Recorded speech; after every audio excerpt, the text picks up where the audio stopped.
Hello,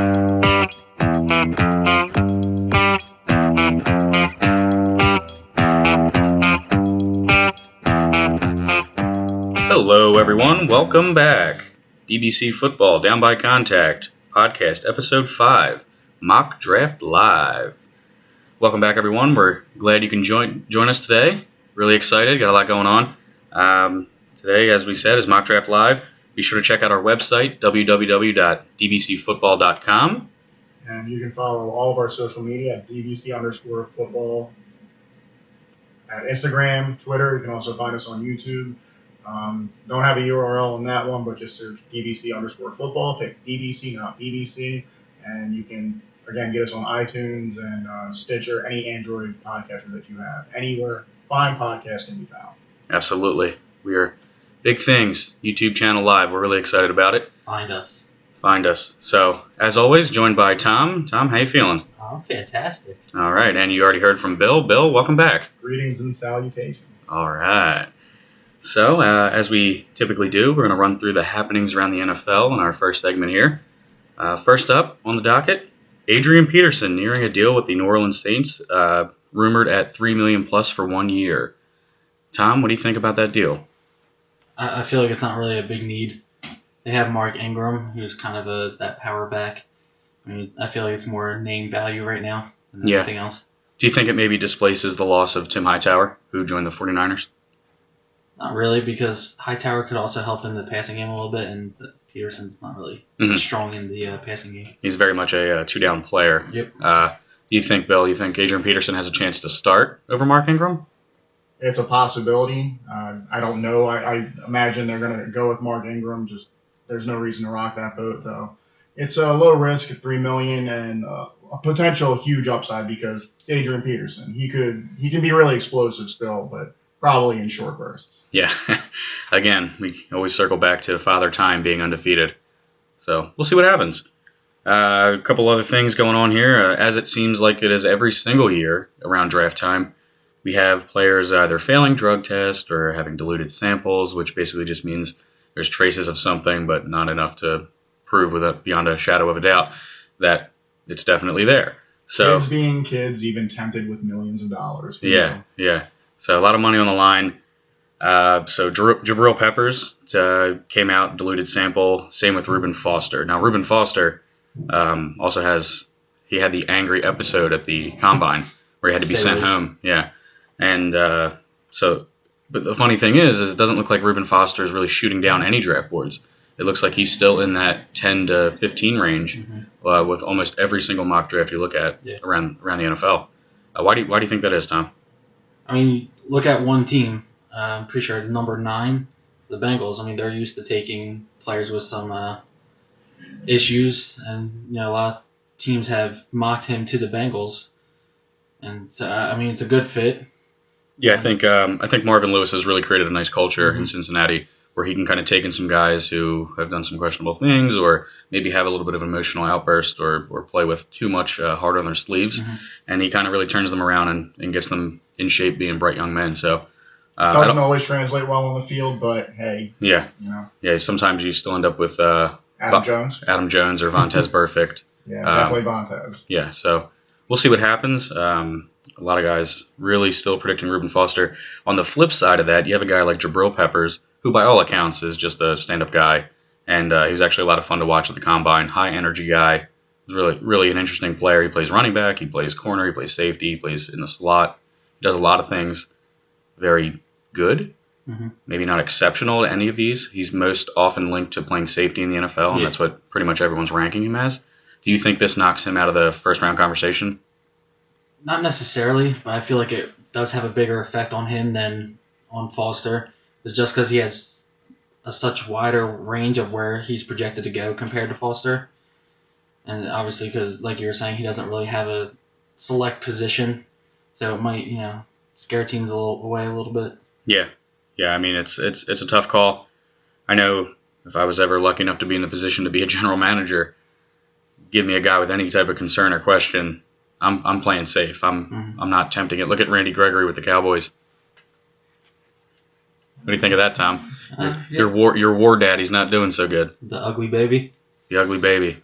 So I mean, you look at a guy. So you had Randy Gregory fall in the draft. You had Shane Ray fall in the draft. Two ends of the spectrum, right? Shane Ray turned out to be a good value for where he fell at, and then you have Randy Gregory, who pretty much hasn't played any meaningful snaps in the NFL because of smoking weed. I mean, how about you, Bill? What do you think you'd do in that situation? I think it's tough because I mean, just the way the state of the law is what it is now, as well as obviously NFL policy. It is what it is. So it's hard to want to take that kind of risk. You can have someone with phenomenal talent, but if you can't get them on the field because they can't stop doing something which is a trivial habit, that's an issue. Yeah. All right. Though you gotta look, there's again, you come back to high risk, high reward kind of thing. You look at let me bring a name someone might have heard of, Chris Carter. He had issues when he was younger too. I heard that guy was pretty good. Yeah, that worked out pretty well for the Vikings. Yeah, not for. All at least he does is catch touchdowns. All he had to do was get fired by Philadelphia. Yeah, and he did. To be fair, he does credit Buddy Ryan. Chris Carter does for turning his life around by cutting him. Yep. It's a good dude right sometimes that's what people need. Wake up call. Yeah.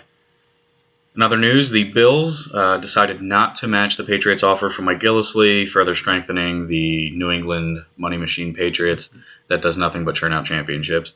I don't think we need to spend any time on that. Jake Long has decided to hang up the cleats, throw him up over the wire. Former number 1 overall pick. Classic story of what injuries can do to a career once they start to rack up. Jake Long came into the league number 1 overall with Miami, out of Michigan. Just a mammoth of a human being. Quoted as the safest player in that draft. Could be a 10-time Pro Bowler, this, that, and the third, and just didn't quite work out. He had some very, very productive years. But he's been limited to, I think, 15 games since 2014. So not a whole lot going for Jake Long. He's decided to hang him up, and just a all-around good player. Seems like a good guy. Sad to see him go. Yeah, sure. Yeah. Other injury type of news. Jalen Smith is having his nerve in his knee. It's finally starting to regenerate. Good for Cowboys fans. I'm here to temper expectations for you Cowboys fans. Typically, Tom here to my left, he can lift his toes. It's a good start. It's a good start. However, be concerned because this is the type of injury that he may never play. If he does end up playing this year, they said he'll have a brace on his knee. However, he's at the stage where he's lifting his toes, not running around making tackles and being a once in a decade type of player that you would expect. Just look at it from the potential positive for his health. Oh, so yeah, that's absolutely. Something where you don't know you're going to come back from something like that, and whatever kind of progress, if he can just function normally, which that's good. Yeah, he could definitely be an above-average linebacker. Oh, sure. I'm just, which is still good to have. I'm tempering your expectations, cooling your jets, so to speak. I don't think he'll come out and be a Pro Bowl linebacker this year. I think he'll play limited action. He'll start to get his feet wet again, and over the course of time, if his knee continues to regenerate, I think he'll be a very good player. Yeah. So I just I urge that the team takes it slow with him and truly lets him heal. That kind of thing, it's sorry, I didn't mean to cut you off, but that kind of thing, it's a marathon, not a sprint. You don't always win. So yeah, I mean, they definitely have shown that they're taking his health in their best interest. They're definitely taking their time with him right now. So yeah, I don't see any reason to stop that. No, of course not.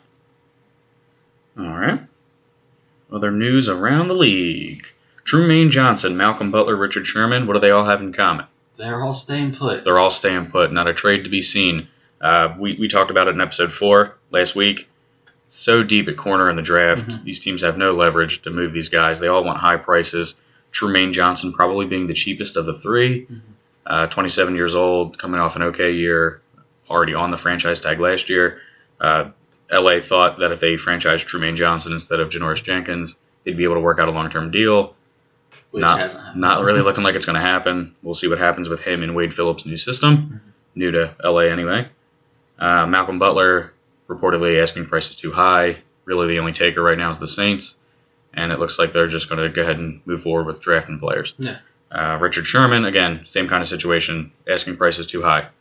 Would you guys leverage in a draft this deep at corner? Would you guys leverage? I'll start with Bill. Would you leverage a draft pick in the second or first round for one of those 3 players, being Richard Sherman, Trumaine Johnson, or Malcolm Butler? You're saying would I give up a pick for one of them? Yeah. I'm gonna with the price tags, no, I just don't see it happening. It's Yeah. again the same reason that those teams are looking at the possibility of we can get rid of them or we can trade them, get some value. Same reason teams aren't willing to pay the price because the draft's so deep at corner. We just get a new young guy that maybe he's as good, if not better, and I'm not paying them millions of dollars yet. Yeah, fraction of the cost. Right. How about you, Tom? Any of those three guys? I mean, maybe a second round pick on Sherman. Like, probably not a top second round pick. Maybe like somebody in the second half. But even then, I mean, you get another good 5 years out of these guys. I'd rather not spend as much money and get a good 10 years out of some guy that I draft. Yeah, and corner has been difficult to predict, and the Seattle corners don't have a whole lot of success outside of Seattle. Not saying that Richard Sherman's not great because I think he is a great player, but it's risky. You know, I'd rather go get a young guy that I can mold to my scheme and have him play on a rookie contract for 3, 4, 5 years, depending on what round I take him. Yeah, and that's how the great teams get built is all those Through the guys draft. on cheap rookie contracts, and Yeah, you don't want to spend like $10 million for a rental, pretty much. yeah. I'd much rather, even if you got my eyes on other positions in the first 2 rounds, I'd much rather dip back in the corner in the 3rd round, potentially get a Cam Sutton out of Tennessee. There's the Vols. Get Our weekly Versa- Tennessee shout. Our weekly drop of the T word from Dylan. very versatile player. Can play different positions along the defensive backfield, and you can mold him how you want him. Yeah. You know, he's got some size, his physical corner, and there are plenty of guys like that in this draft. You know, DeMonte Kazee, just a few guys. You know, And Richard Sherman himself was a 6th round pick, right? I believe 5th. So, good stuff. Other news in the NFL world, not necessarily a current player, a former player. It's a difficult topic for some. Aaron Hernandez, found dead in his prison cell. He took his own life. Really sad. Really difficult situation, especially if you're a Patriots fan. You're not really saying what if because you've won a lot of championships. But when Gronk and Hernandez were on the field at the same time, I can't think of a tight end combination that was ever that good or scary. Even with Marty Bennett last year and Gronk when they were on the field together for the limited time they were both healthy, still had paled in comparison to the Hernandez and Gronk, a couple glory years. So it's very difficult. It's a tragic story. It's something you don't want to see. And definitely, he did some pretty bad things, but he still has family. I think that, and yeah, not to mention the aspect of the families of those he's either killed or accused of killing. You can't imagine that's not closure for them. Yeah. So. Absolutely not. Yeah. And I read somewhere that because of some strange law in whatever state it was, I think it was Maryland, right? Massachusetts. I know it was an M. That since they were in the appeals process and he died while in the midst of the appeals process, he technically died an innocent man. Yeah. Don't forget, was convicted of murder. I'm not trying to throw salt on a tragic situation. Someone died, regardless of what they may or may not have done, but just throwing that out there. Yeah, just an all-around difficult situation. I watched a little bit of where they brought his daughter in on that last day of the trial when he was acquitted and everything. It's just very, very sad story. A lot of people would really go to great lengths to have that kind of God-given talent, and didn't quite turn out the way everyone wanted it. Yeah. So, moving on to brighter news, I want to pat my own back and get back on the Tennessee bandwagon here. That Tennessee bandwagon. Joshua Dobbs, his name is starting to fly up draft boards. Chad Ritter on NFL.com even predicted him to go in the 2nd round with I believe the 51st pick, the second round pick of the Cleveland Browns this year. Really excited about that. I've been banging the table for Josh Dobbs for a while now, and I think he's just a great leader. Again, he's an aerospace engineer. He's a very intelligent guy. I'd really like to see him get a shot in the NFL. But does he have eyebrows? He does not have eyebrows. Tom, you are really fixated on whether or not. It makes the man aerodynamic. Not only is he smart, he can move through the water. I mean, I think it was strategy. Yeah, exactly. Yeah. Kind of freak out his opposing players. Exactly. Stare them down. No, I think Josh Dobbs he's very, very comparable to Dak Prescott. I think he's a little bit more mobile. Probably not as strong of an arm. Dak's a little bit more stocky. Yeah. I think Dobbs is actually a little bit more accurate and a bit more of a natural leader. Josh Dobbs has really been the face of the Tennessee football program for a few years now, and I'm really excited to see him get a shot. I really hope he goes in the second round. It'd be really cool. Jumping into our next segment here, that's pretty much what's going around in the NFL in the past week. Our next segment, obviously, last week the 2017 NFL schedule released, and they had their big show in production and The Dog and Pony Show. the Dog and Pony Show.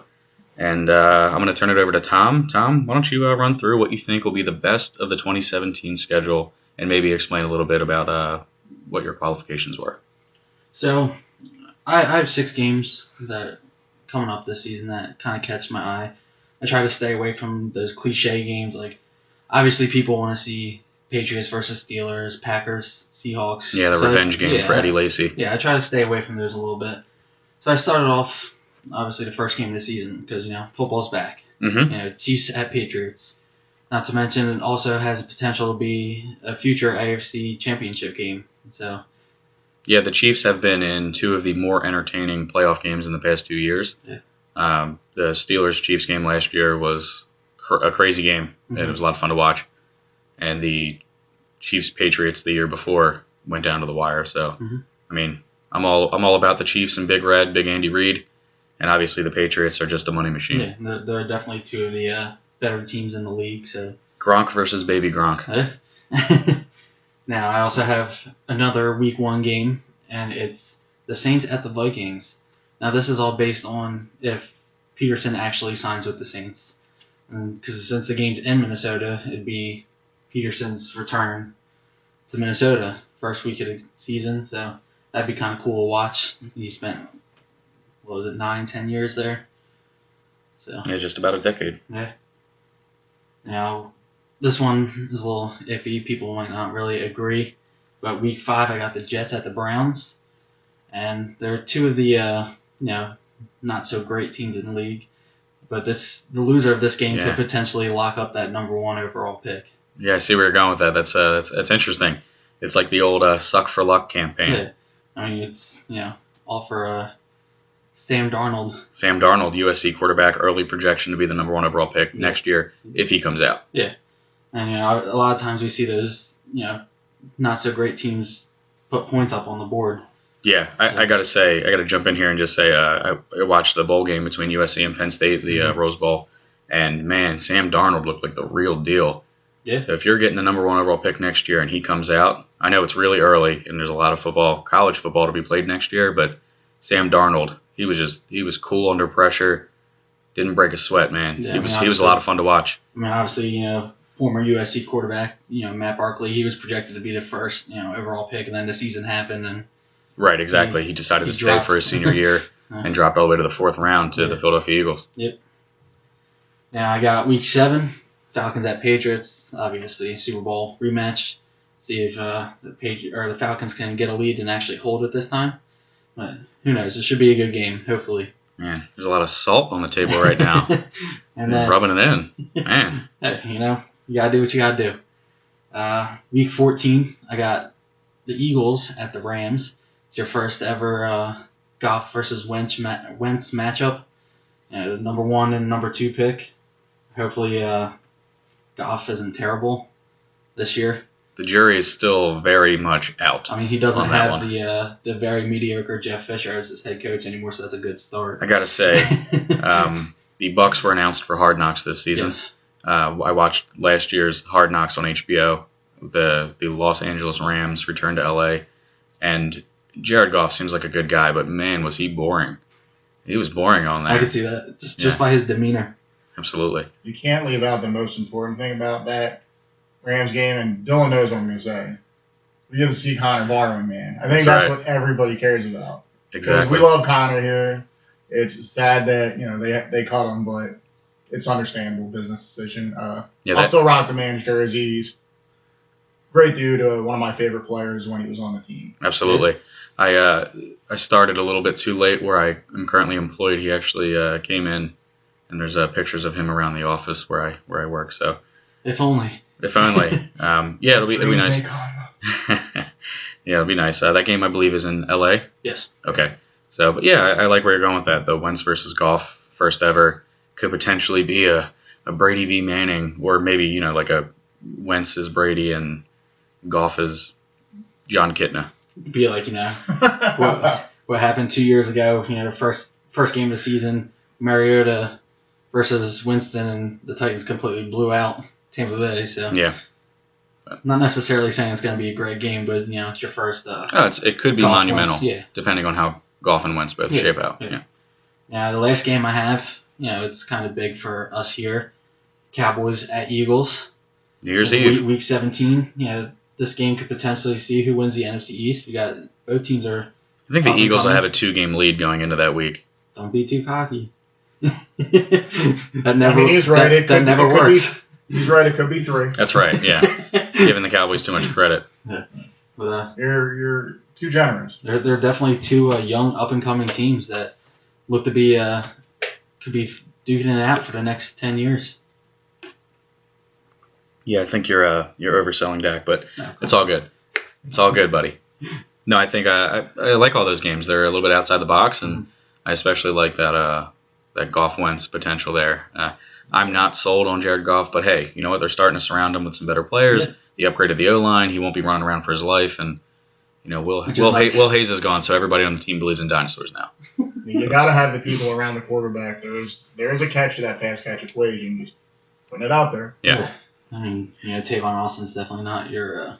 He's not a legit number one. He's making a lot of money, but yeah, he's a decent utility player. But we'll see what happens. Yeah. And that Browns Jets game, I think it'll be good to see who wins.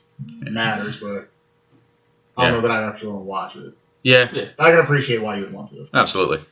I'm curious to see if that'll be a Christian Hackenberg game. I'd like to see him get a chance this year. I mean, that'd be a good.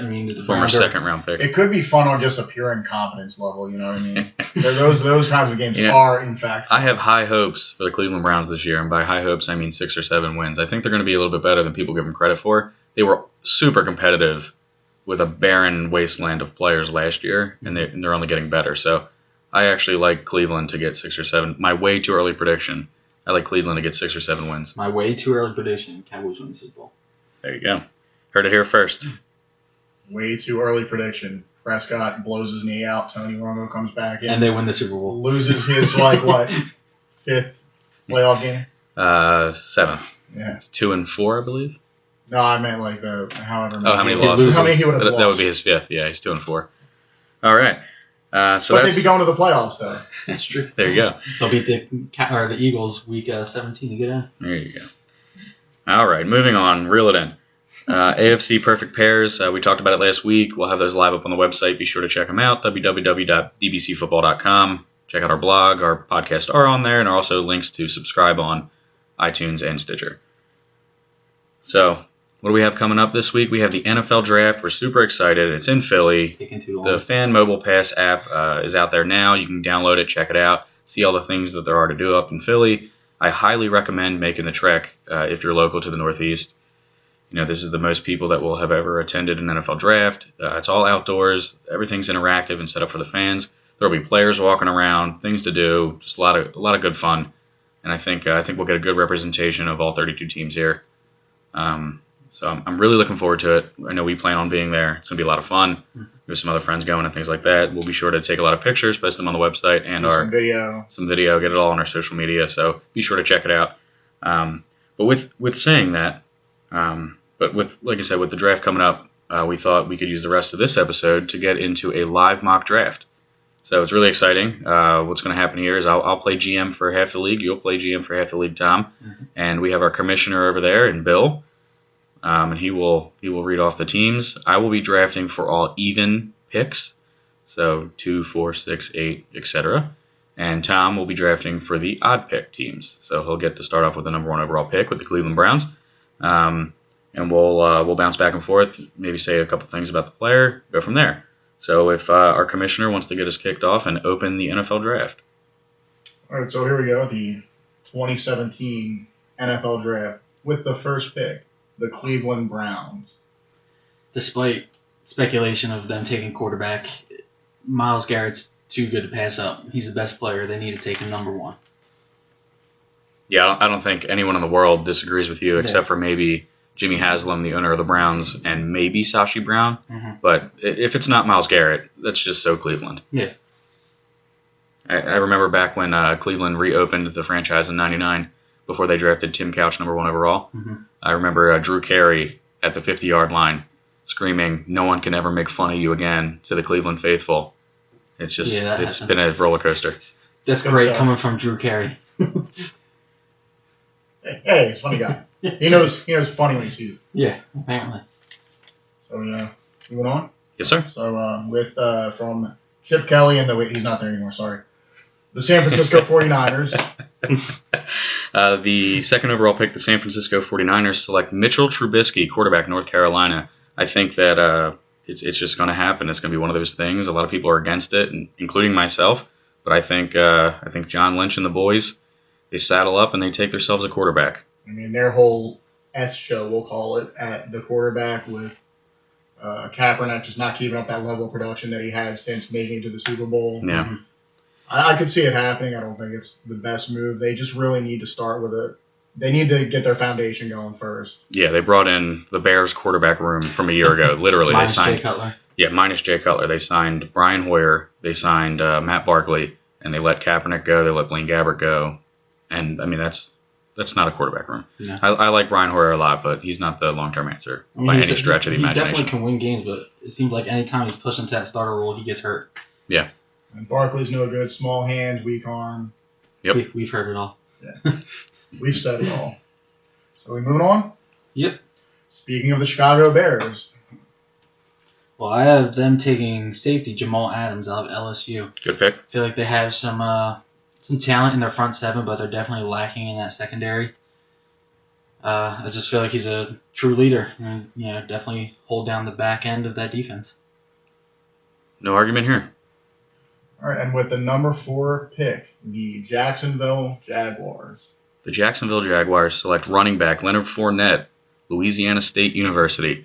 I think he doesn't get enough credit for what he'll be able to do in the pass game, and I think he'll truly bring the pressure off Blake Bortles.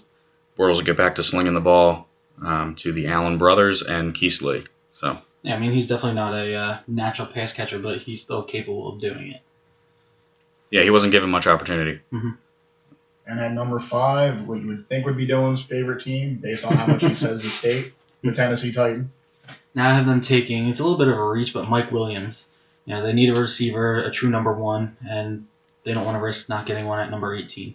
Yeah, certainly a good pick. They had been previously linked to John Ross. I do think he's dropping down draft boards, and I do think Mike Williams is your best receiver in this class. He's the most polished. He'll be the most instant impact starter. Corey Davis could have a higher ceiling, but Corey Davis also has injury issues. So, exactly. So I think Mike Williams, just in the mold of DeAndre Hopkins, Martavis Bryant, and Sammy Watkins, Mike Williams just continues the line of Clemson receivers being piped into the NFL. Yeah, absolutely. I think if the Eagles were in the top 5, Mike Williams is who I'd be looking at right now, for sure. But they're not, so he isn't. All right, moving on. Number 6, New York Jets. The New York Jets Jets. I think I think they're gonna get a little antsy. The New York Jets have not had a top tight end in any recent memory, and I think O.J. Howard is the pick here. He's just such an upstanding kid. Fun fact about O.J. Howard: when Cam Newton and the Auburn Tigers won the national championship, he was mistaken for Cam Newton. He was just a kid. He was already 6'5". And he actually signed autographs pretending to be Cam Newton and got a kick out of it. So he was fun to watch on Game Changers on NFL. He's just a bright guy. He can block, he can run, he can catch, and he's a freak. I mean, it's hard to find that all-around tight end coming right out of college. They usually need to learn something, whether it's route running, blocking. I think he's a day one starter, and he just makes that team so much better. And if Hackenberg does get a shot, his chances of being good just got a lot better. Definitely gives him a security blanket. Yeah, and I think O.J. Howard is your most polished tight end prospect since Greg Olsen. Yeah. All right, moving on with the number 7 pick, the L.A. Chargers. The newly L.A. Chargers. I have them taking Malik Hooker. They definitely missed Eric Weddle last year. They need that guy in the last line of defense. Yeah. And while he does, have some injury issues, he still has very high upside. So I just feel like it'd be too good to pass up on. Yeah, I noted that he's an Ed Reed clone, and that is a pretty good compliment to have. That guy is a ball hawk. All right, moving on. Number 8, the Carolina Panthers. The Carolina Panthers, this is an interesting pick. I think if Leonard Fournette slips, he could be the guy here, and I think they give really strong consideration to Christian McCaffrey. Mm-hmm. However, with some of the bigs still on the board, I think they can't not take defensive line. Their defensive line is getting pretty old. Even the guy they just re-upped, KK Short, is 28. So Yeah. I think it comes down to Solomon Thomas and or Jonathan Allen, and I think they go with Jonathan Allen. So I'm going to give them Jonathan Allen from Alabama. Yeah, they definitely need some youth on that defensive line. And they traded Coney Ely for next to nothing. And I'm still scratching my head on that one. The Patriots just voodoo magic. I mean, their top two, pass rushers on that D line are in their 30s. And, that's usually when players start to decline. So. Yeah, I took down in my notes from watching, YouTube clips of Jonathan Allen or watching him play. Mm-hmm. He flashes like Fletcher Cox. Yeah. I mean, I think he's a potential baby Fletcher. Mm-hmm. So good pick for Carolina. All right, so now with your number 9 pick, the culturally positive Cincinnati Bengals. Now, I mentioned this earlier. They usually take a chance on the troublesome players.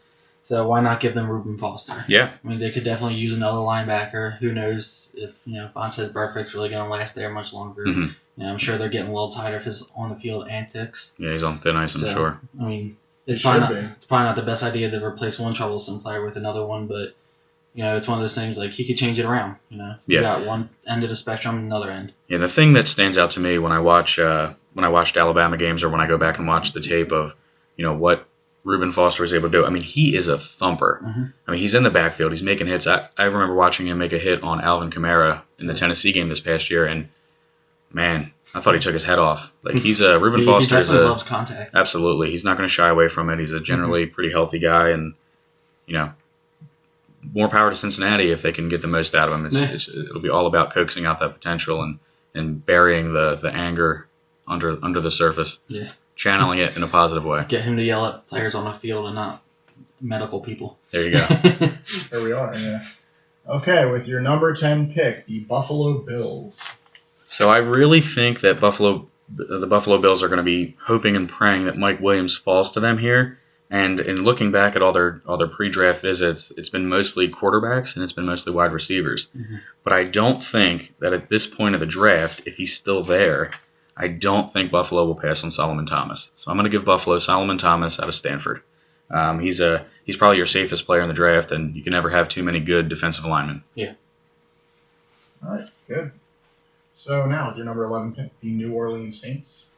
Now with the same basis off what you just went with, Buffalo, they definitely need another player across of Cameron Jordan. Mm-hmm.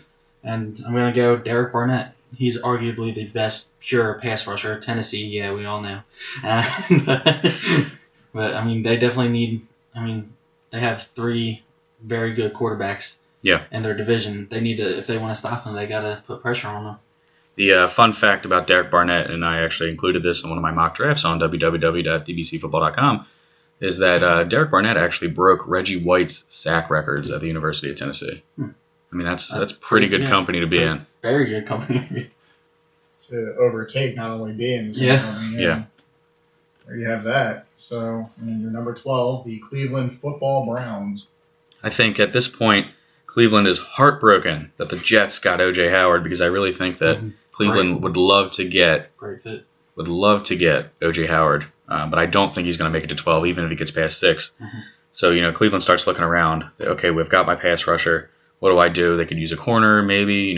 Things start flashing around. And I think that they decide, I'm going to keep a guy from Ohio State, keep him in state, and we're going to go out and we're going to get Marshawn Lattimore, the best corner in this draft.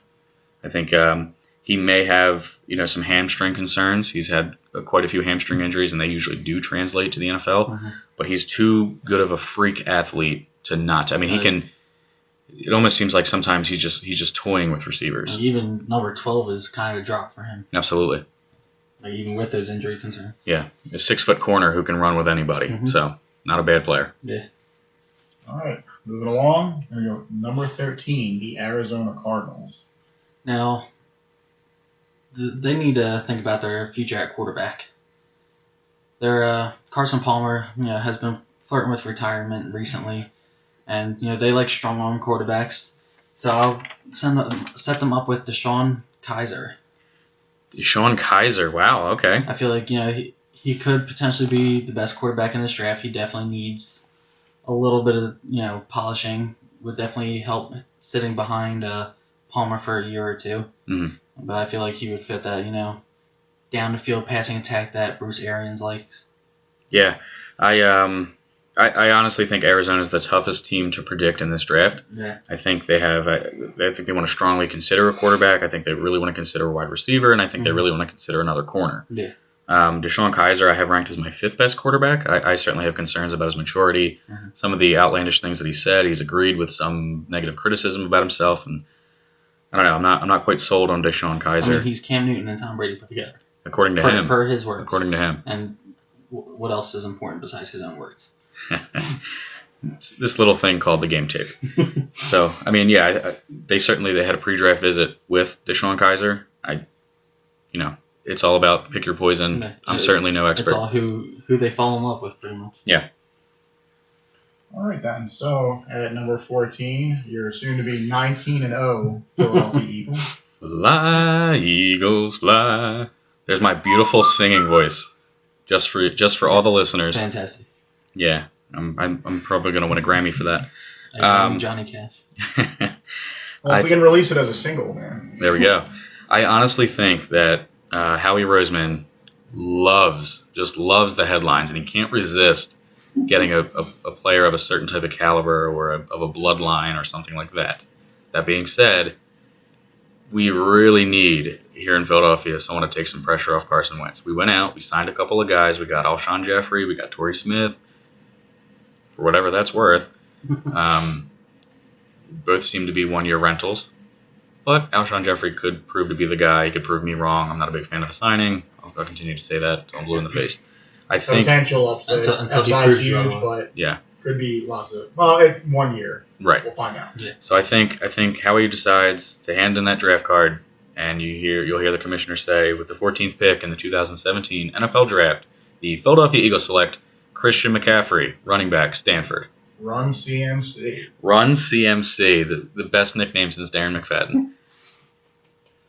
All right, I don't think we have to say any more about that. Tom, No. the number 15 pick, the Indianapolis Colts. Now I have them going back to back in the running back. Dalvin Cook. Dalvin Cook. They definitely need to take some pressure off Andrew Luck. He's passing a little too much. He gets hit quite a lot, and you don't want your franchise quarterback constantly getting hit. Yeah, I think that under the radar, the shoulder concern for Andrew Luck. I think it's people need to be more concerned with that. He admitted that. That injury stemmed back to 2015. Yeah, It's definitely been plaguing him for sure. You can stay. absolutely. He's regressed, and I certainly believe that a shoddy O-line and no running game is to blame. So And bad throwing. yeah, my only concerns with Dalvin Cook, and I think they're legitimate concerns. While he's extremely explosive and he'll obviously be a huge weapon in the passing game, he has trouble holding the rock. He does. So sometimes it's more mental than anything, but be aware that Dalvin Cook is probably going to put a few on the ground. As soon as they call his name, they need to just tape a football to his hand and get There him you go. stuck there. The old Parcells strategy. Yeah. Don't forget about those potential behavioral concerns. But Yeah. all right, moving on to more behavioral concerns. Number 16, the Baltimore Ravens. The Baltimore Ravens. I've struggled also with this pick, almost as much as I've struggled with mocking what Arizona's going to do. Mm-hmm. And I think that Ozzie Newsome has an affinity for Alabama players. He just does. And for good reason. Yeah. I think he decides he wants to keep Mr. Elite, Joe Flacco, standing on his 2 feet. And I think he takes the first offensive lineman in this class, and he takes himself a tackle. They lost the right tackle in free agency, Ricky Wagner. And I think he goes out and he gets the big 6'6" Cam Robinson out of Alabama. He's a 6'6" mammoth. He does have some behavioral concerns.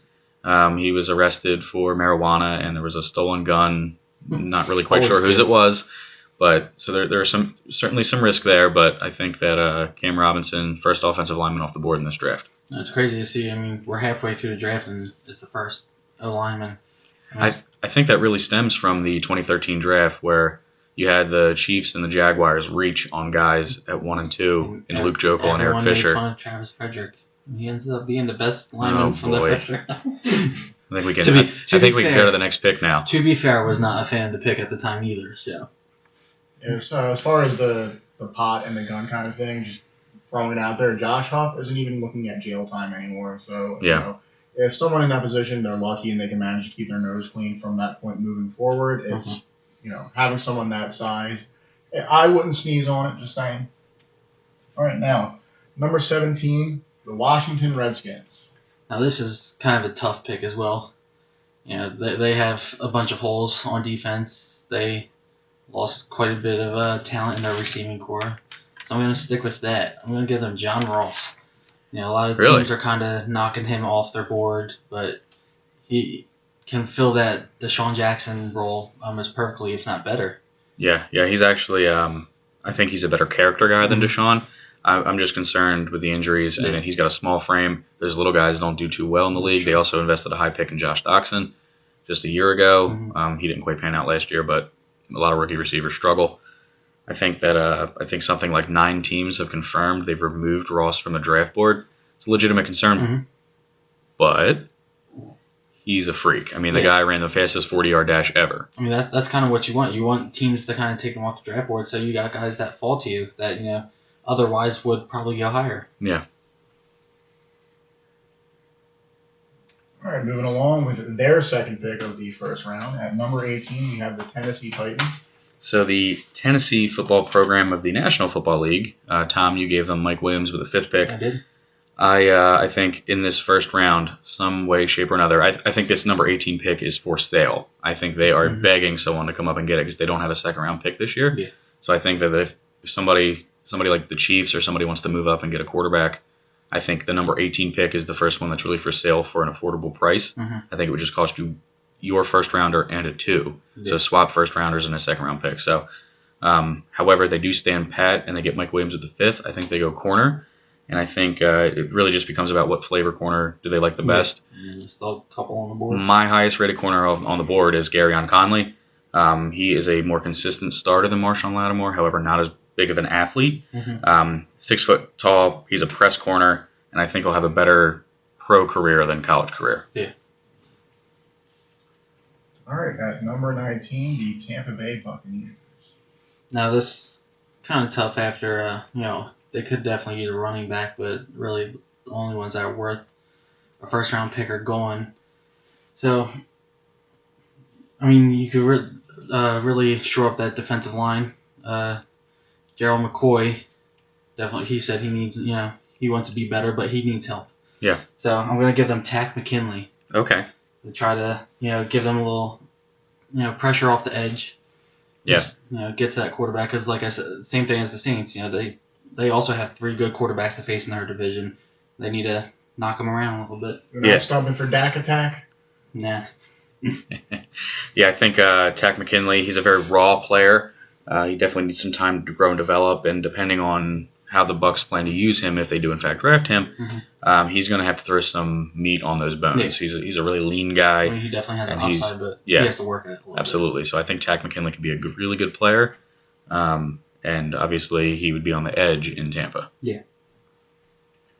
All right, now with the number 20 pick, we have the Denver Broncos. The Denver Broncos are just absolutely hurting for offensive line help. No two ways about it. And I think that John Elway's been proven to be a very good executive in this league, and I think he says, you know what, I've got 2 young quarterbacks that are fighting for the job, and I want to protect them.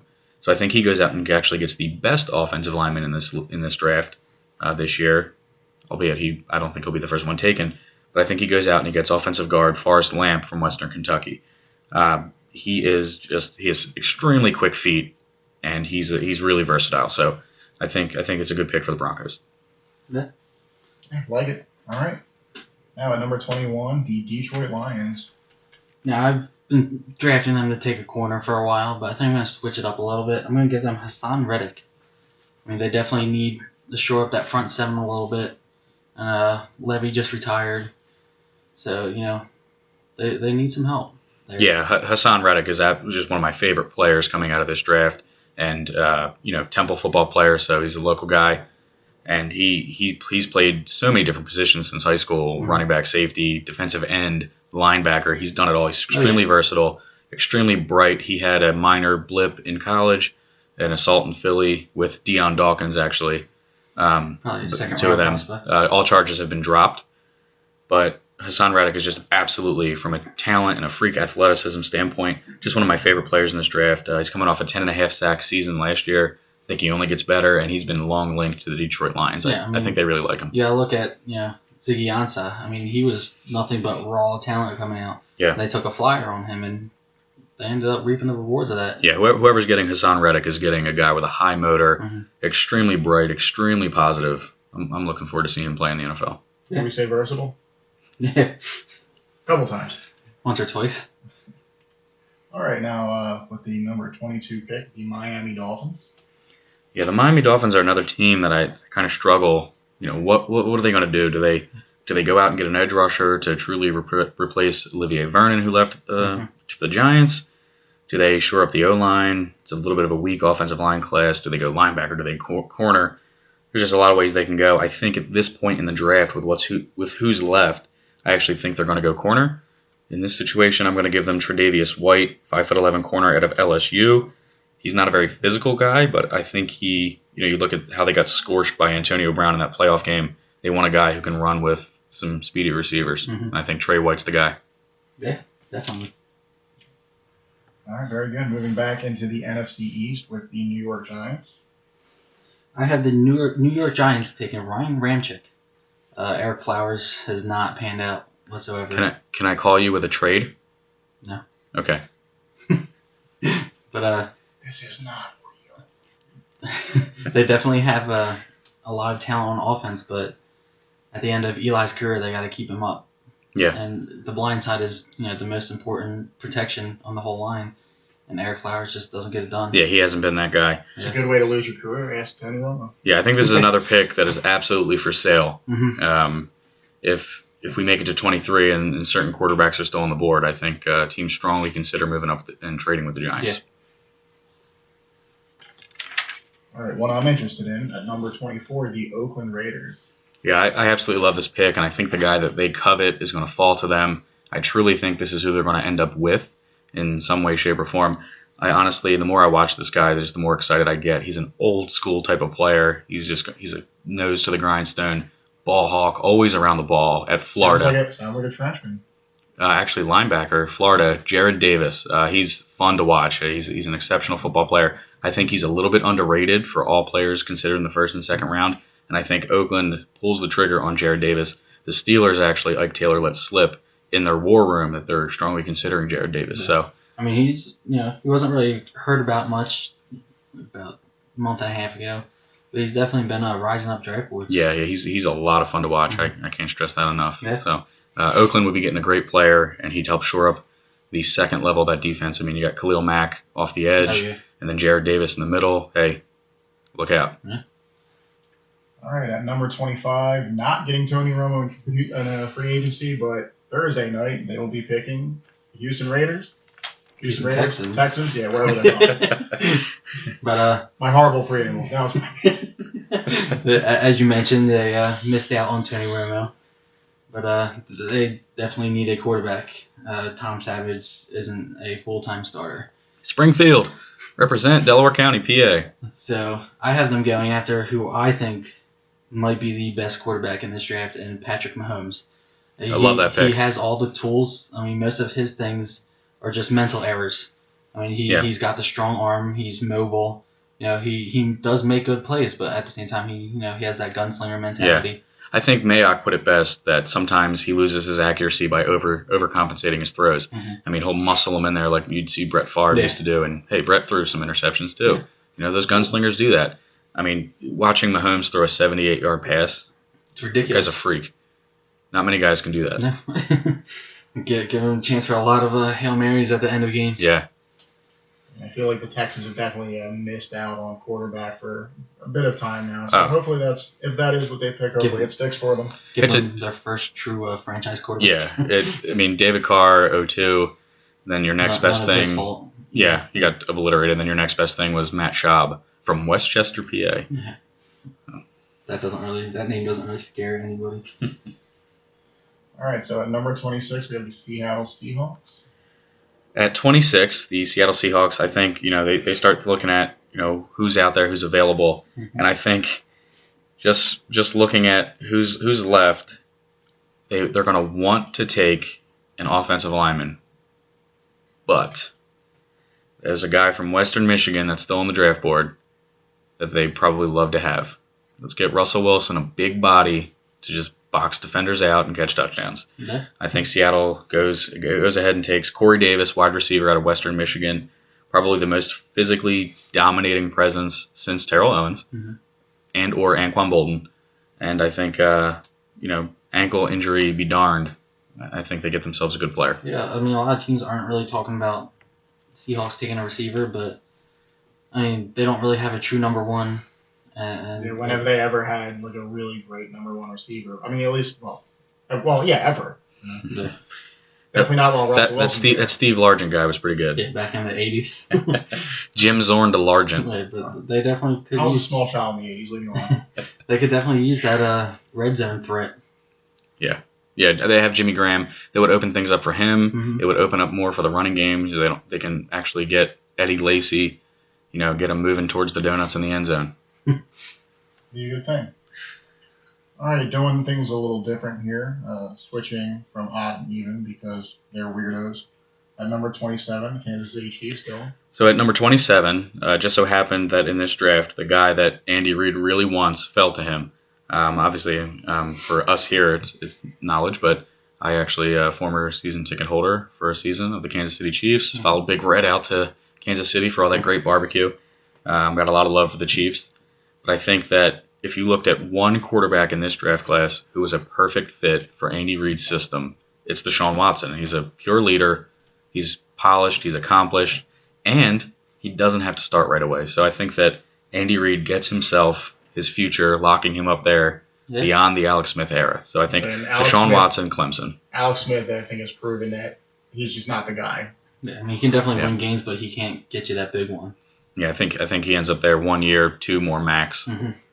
And I love Alex Smith. Don't get me wrong, but they're still looking for that franchise passer. They really haven't had one since Len Dawson. Mm-hmm. Nothing wrong with admitting limitations. So going at number 28 with the Dallas Cowboys, Tom. Now I've been having them take a certain guy named Taco Charlton for a while. But I think I'm gonna switch it up a little bit. Did you get over the name finally, Tom? I did, but For a few weeks. their D-line is in a lot better shape than their secondary. So I mean, they lost 4 players, 3 starters in their secondary. Mass exodus. Yeah, they signed Nolan that did Carroll. not help you. But I think they're gonna go after Kevin King. Kevin King. Man, you're killing me. He is Don't think I'm gonna let this go. he's a big corner, and that's a lot of teams are asking for that these days. Yeah. They want someone at least 6 foot, and he's 6'3". 6'3", absolutely. I mean, go ahead. we had a conversation prior to the podcast this week, and I was actually stumping for Kevin King and talking about how much the more I watch him, the more I think he's probably going to be the best corner in this draft. Mm-hmm. I know those are lofty expectations, but looking at some of the stats on him, he's only allowed 1 passing touchdown in the last 101 pass targets towards him. That's at 6'3". I mean, he's played in the slot at 6'3". He's played safety. He's played corner. He's, Swiss Army knife, utility type player, but he shuts players down. And look, he was getting picked on a little bit more because he was across from Sidney Jones, who was the number 1 corner in this draft until his injury. Yeah. So you're talking about a guy who was supposed to be second fiddle and get picked on, who 1 touchdown in the last 101 passes his way. That's a big deal. I mean, they have, Alshon Jeffrey just got added to the Eagles. Mm-hmm. Brandon Marshall just got added to the Giants. Terrell Pryor just got added to the Redskins. They got a lot of big receivers added into this division. Yeah. They need a big corner. Yeah, you watch the tape on Kevin King, and, receivers are not high pointing the ball over a 6'3" corner. Yeah. It's not happening. Yeah, absolutely. Yeah. All right, moving on. So at number 29, we have the Green Bay Packers. Back at me, I'm going to have them take Alvin Kamara. I mean, it's slightly a bit of a reach for him, but, Aaron It's not a reach. A little bit. I mean, he's more of like a early day 2 kind of guy, but they need a running back. Yeah, when I think it's all said and done, I think he will go in the second round. Yeah, I mean, but they can't keep having Rodgers throw it every play of every game. It's too predictable. Yeah, they're going running back at some point in this draft. Yeah. Ty Montgomery's not the answer. No. But will they use the running back? Yeah. It's another question altogether. I mean, they could use him in the passing game because he's also a good out of the backfield pass catcher. Yeah. The thing that sold me on Alvin Kamara. He went to Tennessee. No, well, specifically, he Well, actually not the only thing that sold. exactly, not the only thing, but Texas A&M is a pretty good football team with Myles Garrett this past year, and Alvin Kamara in that Texas A&M game combined for 288 yards and 3 scores. He took over, and that game was probably the game of the year. Insane Hail Mary at the end, a lot of fun. So back and forth, a lot of fun. I think Alvin Kamara probably the most agile. I'm on record saying I think he'll be the best overall running back in this draft class. Aaron Rodgers would be ecstatic. Oh yeah, I mean definitely because he's in the back half of his career, so take a little pressure off him. Absolutely. All right, now number 30, we have the Pittsburgh Steelers. Pittsburgh Steelers. I honestly think that they want Jared Davis, but unfortunately for them, he's not available at this juncture. You start to look at some of the defensive players left. They lost Lawrence Timmons. James Harrison's not getting any younger. So what are they going to do? They're going to start to re-up that defense, and I believe it's going to be in the linebacker position. I think they do kind of have a philosophical conversation and kind of decide, do I want to go Zach Cunningham, the lean 4-3 type of linebacker, or do I want to go T.J. Watt, a little bit more versatile in the Clay Matthews type of mold? And I think at the end of the day, you're talking Pittsburgh Steelers football. You're talking about versatile guys who can play more than one position in the linebacker corps. So I think that they pull the trigger. They go ahead and draft T.J. Watt out of Wisconsin, obviously the younger brother of Justin, a.k.a. J.J. Watt. And hopefully that talent runs in the blood. Yeah, unlike a certain Matthews that played for the Eagles. We don't talk about that, though. All right, so at number 31, the Atlanta Falcons. I feel Falcons are pretty upset that Forrest Lamp did not fall to them, as they have a slight hole in their offensive line with Chris Chester retiring. With no real, guards that are worthy of first-round pick right now, I'm going to flip over to the defensive side. I'm going to have them taking Charles Harris. It would be, someone that can line up across from Vic Beasley, and he was one of the top sack leaders in the league last year. And he's only getting better. If they can take some pressure off him with another guy, sky's the limit. If you can get a Charles Harris, you can coax the talent out of him. He's a bit raw himself. But if you can get him across from Vic Beasley, man, that Falcons team just got a lot scarier, and they don't have to worry about, getting another corner right away on the other side of Desmond Trufant. They're going to look for a sizable corner in this draft at some point, but with Charles Harris still on the board at 31, that's a solid pick. That'd be a great value pick, and, Mizzou's starting to have themselves quite a pipeline of defensive players in the NFL. Very good. Michael Sam. All right, at number 32, for the price of one Brandon Cooks, give or take, we have the New Orleans Saints with the final pick of the draft, or the first round of the draft anyway. Yeah, so I think that this pick actually will be for sale too. I think New Orleans is going to try to continue to build picks and move down.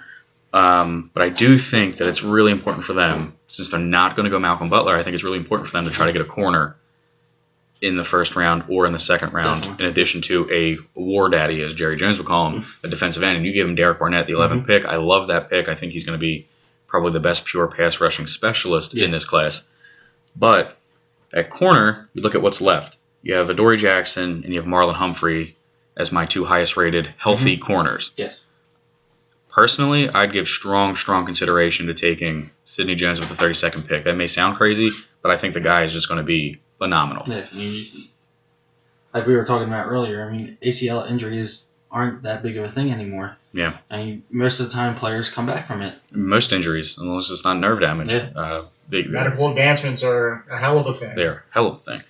So I think that given their choice between the two, Adoree Jackson offers you a little bit more in the slot. He offers you a little bit more on special teams. Definitely but New Orleans needs themselves a guy to put on the outside. Shutdown guy that's going to start all 16 games, be healthy, go out there and win. Look at the receivers they have to face. Julio Jones, Kelvin Benjamin, Mike Evans. Yeah, these are big guys, big dominating presences, and I think that at 6 foot tall, Marlon Humphrey's the guy they go with out of Alabama. You're talking about you're getting an Alabama player, good pedigree. Now he did look a little flat-footed on the deep routes. He got burnt a little bit, especially in that LSU game. Sometimes against elite competition, he looked a little bit out of place. Yeah. But he's another one of those guys that I think could outperform his college tape in the NFL. Yeah, I mean, he just works on his technique a little Absolutely. bit. There's a reason that NFL coaches for all the positions exist, right? Because they're actually teaching you to be better players. Yeah.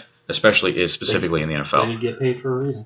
Absolutely. So I think that even though he did struggle against some of those elite teams, and I specifically point to that LSU game, and he can get beat deep, I think at 6 foot tall, he's the best corner left on the board with height, and that is healthy. And New Orleans gets themselves a day one starter on the D-line and in the back end of the defense, both in the first round of the 2017 NFL Draft. So can't go wrong there. Yeah. For the price of one Brandon Cooks, give or take. Give or take.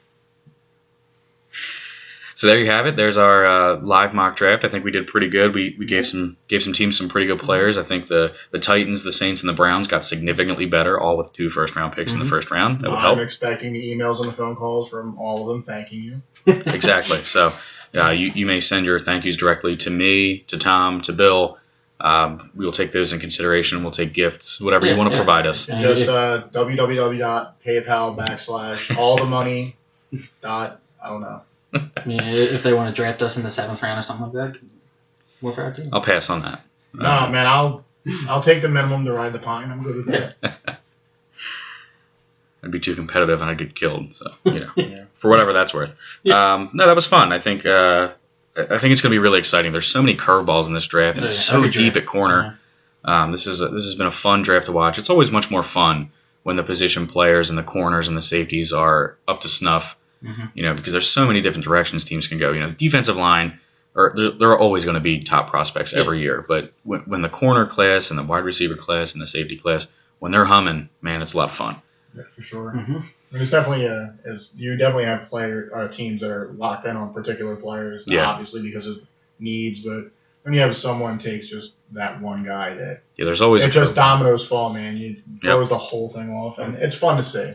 Yeah, I mean, you could have like a quarter of the first round all being defensive backs. You don't really see that often. Yeah, it's going to be a lot of fun. I'm looking forward to it. I plan on having a few beers up at the draft. There's a lot of things to do. Looking forward to it. A couple of cocktails anyway. Yeah. So that's our show for this week. Again, my final mock draft of the off season will be live on Thursday, sometime in the afternoon. Be sure to check it out on our blog at www.dbcfootball.com. Be sure to check out our social media at DBC_football. Bill has done a wonderful job setting up our YouTube channel, DBC_football. Make sure you search for us, not BBC. Yeah. Otherwise, you'll get a little bit of a different sport. Like I said, DBC_football. It's going to come up with BBC stuff. Just click the link that says you meant DBC football.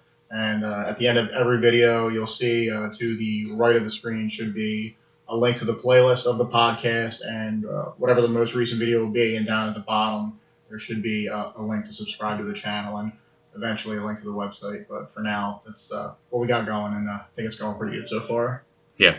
So, hey, we're having a lot of fun. We're 5 episodes in. This is nothing but fun for us. And be sure to check us out next week. We'll recap the draft. We'll have a lot of fun doing so. And we'll also give our first look at our way, way, way too early playoff predictions and Super Bowl winners. We'll read all the thank you emails that you received for the from the Titans and all the teams, for gifting them such wonderful players. Such great advice. Sage Rosenfels. Sage at Easton. So thanks for stopping by, and be sure to just stay humble. Drink craft beer. Have a good time and love football. Thanks for joining us, Episode 5, DBC Football Podcast.